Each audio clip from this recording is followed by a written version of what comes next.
MakinNoizeTv,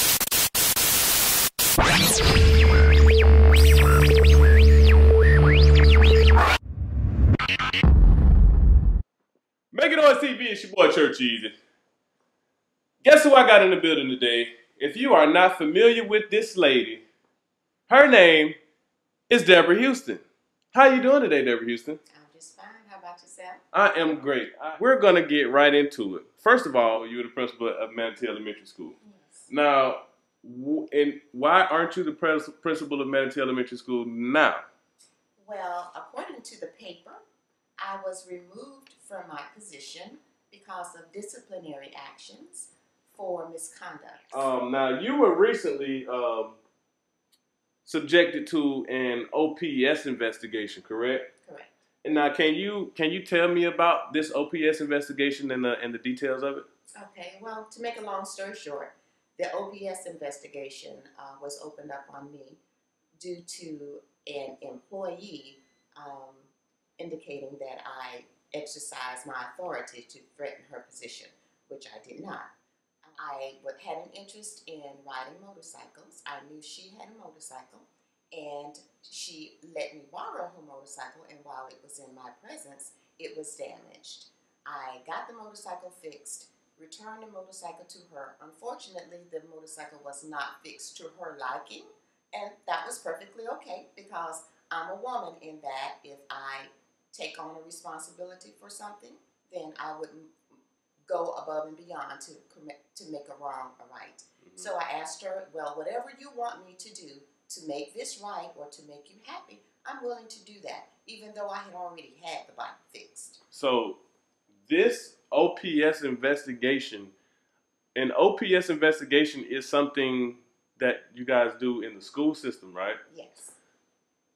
Now, why is there an OPS investigation on you, and that's a school-related thing? The investigations, right? Those are school-related. Right. You riding a motorcycle and having a motorcycle and damaging the motorcycle while it was in your possession is not a school-related issue. Not to my knowledge. I've asked several people what they thought.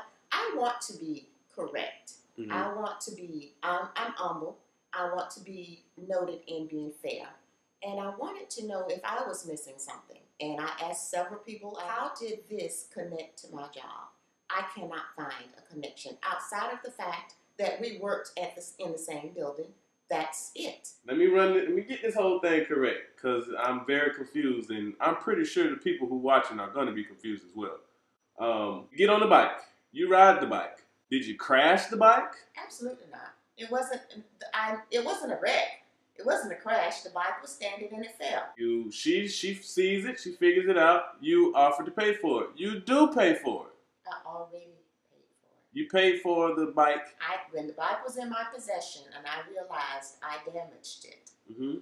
I had it fixed. Mm-hmm. If she wasn't happy, I wanted to make it right. And I told her that. Mm-hmm. There was no way, fashion, shape, or form that I ever used my authority to obtain the bike or be able to use the bike at all. That never came up. Did anything happen at school regarding the motorcycle? Absolutely not. Never. Where is the misconduct? That is my question. And that is why I'm here today. There is no misconduct. Even in the summary of the investigation, which is complete and closed, the investigation implied that there could have possibly, vaguely, been misconduct of two professional code of conduct laws. Mm-hmm. And maybe vaguely. Those were the words of the investigator. What were his findings?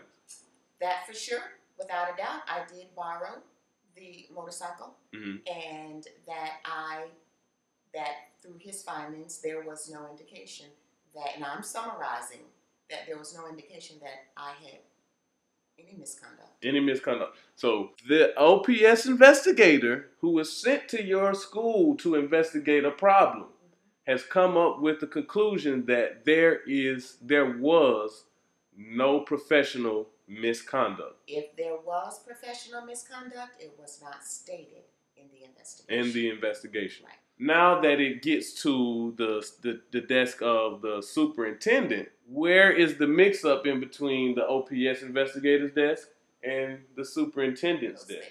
I'm not exactly sure where the breakdown is with the investigation and what was said in the paper about this being a disciplinary course for me.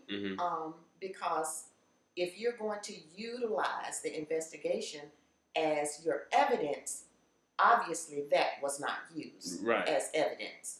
And when an OPS investigation is opened up, those people collect the facts. They don't collect people's feelings. They don't collect stuff people say in random and just tedious things. They collect facts. And if my being removed from Manatee Elementary School was based on facts, I need to see those facts because I have not seen those. How is there a removal of someone and there aren't any fact? Is there no factual evidence that says that this person has committed a professional misconduct? You said you had a meeting with the superintendent, right? Yes. Now, can you discuss that meeting right now? Sure, I can discuss it with you. Okay. Now, in that meeting, what did she say to you? Well, the conversation with the superintendent was basically telling me about the young lady who came to speak to her about what she had alleged that I had done. And that was the gist of our meeting, with her telling me what this person had said to her. And after she finished, she never asked me my side. But when she got to the points to say, well, and I know you're wondering what this means for you. And that's when she told me that I would be transferred from my school and become the student support services coordinator at the PSC. What did the superintendent say the other person said? Her exact words were? That she felt threatened.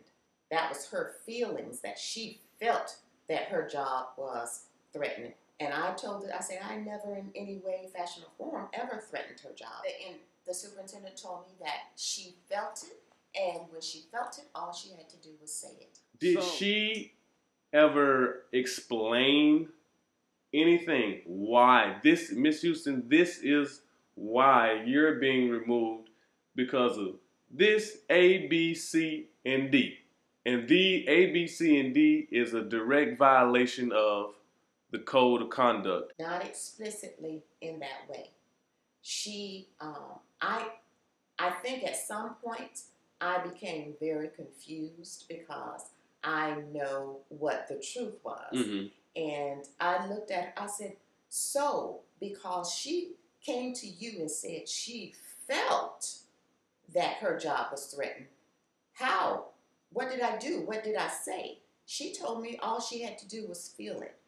And I want to say that if that's the precedent that we're going to state, they'll be moving administrators on a daily basis. Left and right, every day. See, this cannot be right. This, to me, it sounds like it has to be against some type of law, some type of rule, some type of something that you, as a principal, can be removed from your job because of someone's feelings.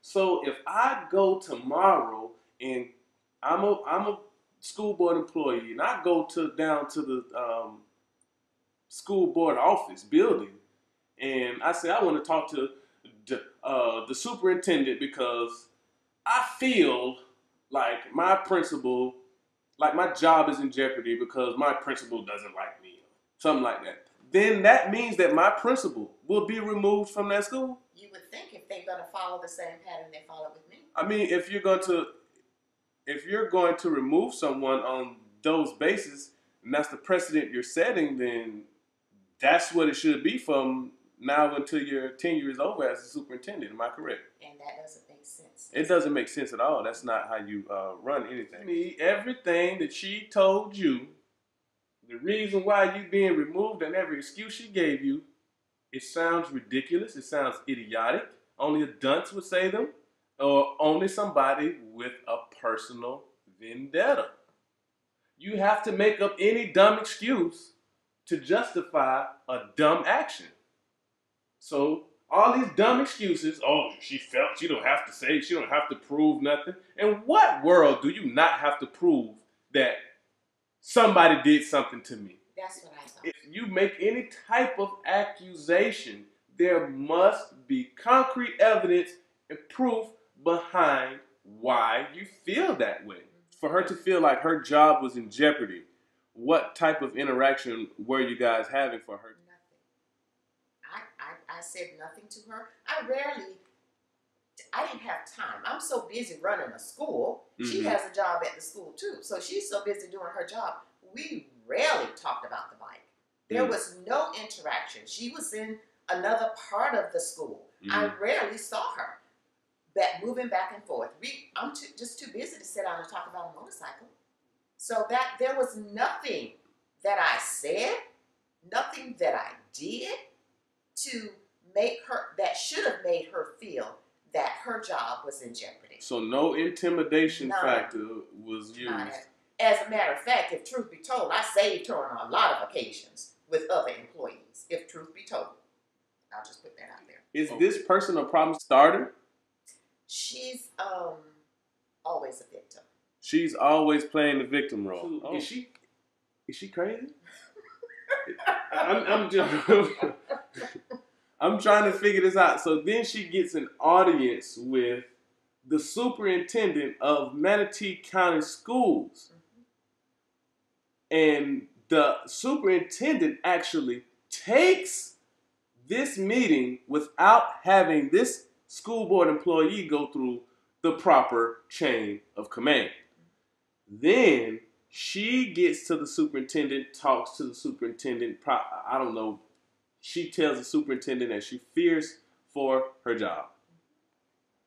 Next thing you know, you're in the office with the superintendent, and did she tell why she feared, or did the superintendent ask why she feared for her job? I'm not exactly sure what the superintendent asked, but I asked how. And the superintendent told me all she needed to do was feel it and say it. And she said it. That makes no sense, and it sounds like the superintendent is not doing her job correctly. The superintendent removes the principal from that school for a reason that has nothing to do with school. And leaves her. And lets the lady stay. What is her position? She's a para. She's a para. Paraprofessional. What is that? A teacher's aide. A teacher's aide. So you mean to tell me, now listen people, this is what I'm getting. I hope you guys are getting the same thing. The superintendent of schools removed a principal from the school. The most important person at the school. Teachers' aides are replaceable.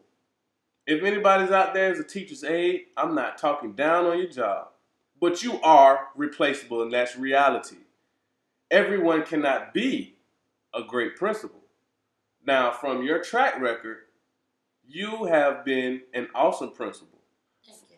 From the community, from the people in the community standpoint, they love you. You are an awesome principal. Anytime I've ever spoken about Manatee Elementary School, oh, I love my principal. Oh, I love my principal. Now, I remember reading in the paper when all of this came out about you and what was going on with you. The superintendent said this decision was made in the best interest of the Manatee Elementary School community.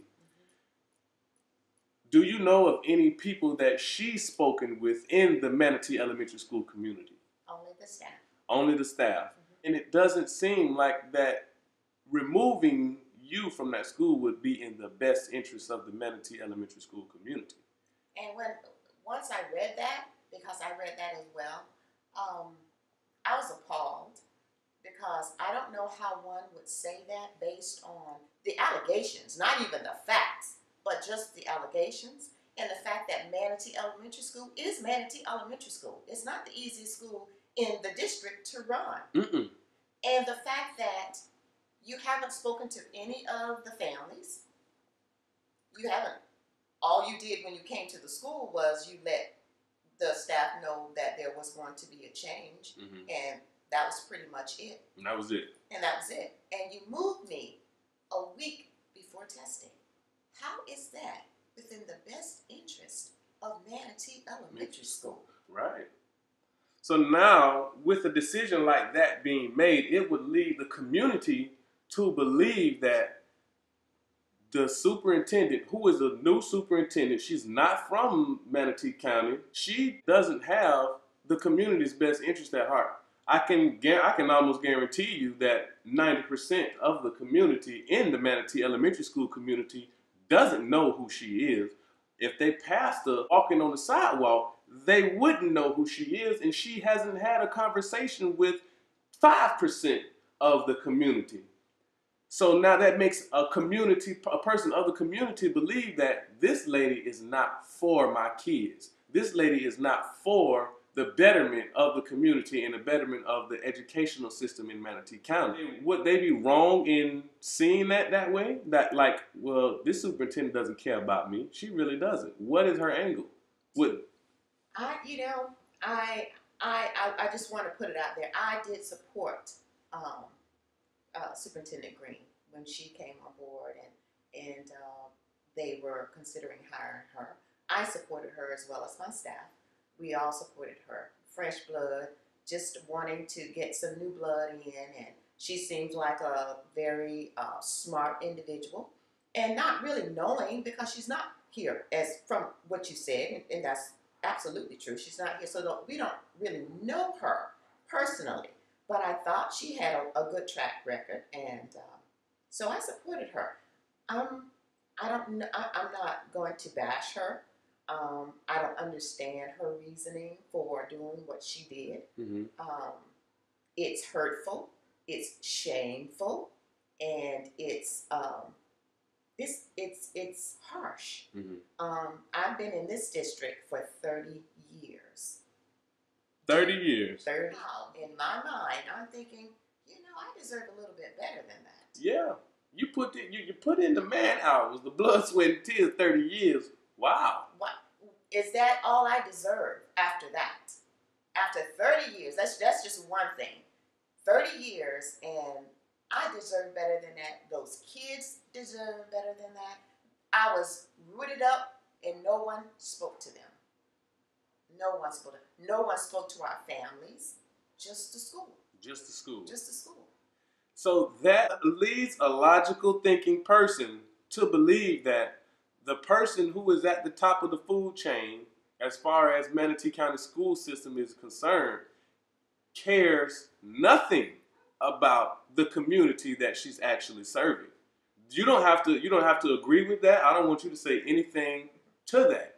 Though that is my opinion, and I'm going to hold fast on to that. I don't believe that she cares anything about anyone in the community, especially from this. You can't be somewhere for 30 years, and then you come in, and you've been here for a year and a half maybe, and tell me I can't be a principal anymore because of someone's feelings?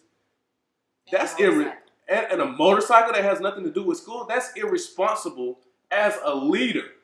You can't lead like that. You're not a great leader. You're not a good leader. You're not even a mediocre leader. You're a poor, terrible leader. I take my integrity very seriously, and it's in question, and that's shameful because of that article that was in the paper. That's shameful. So you make my Manatee Elementary School community think that Miss Houston has done something so egregious that she had to be removed from her school. It's not like you stole $20 million or nothing like that. Or I beat a kid, or beat someone out there. I mean, those kinds of punishments are saved for people who abuse kids. Right. And I know people that have done worse than that still have jobs. So I'm really, really baffled why this has all played out the way that it has. And it's disheartening. It's very disheartening. I think it's ridiculous.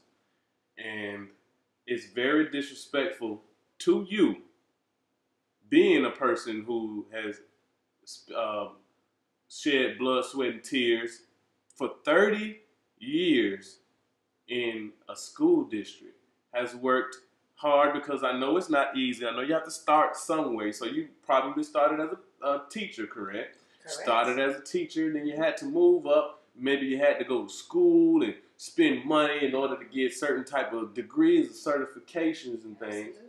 And all of this blood, sweat, tears, and money could be taken away from you like that, behind feelings, not behind evidence, not behind an actual misconduct, not behind you being violent towards someone, not behind you trying to manipulate a situation to go your way using your authority, using your power. Not by any of those, but because of a motorcycle and somebody's feelings. That's what I'm left to believe.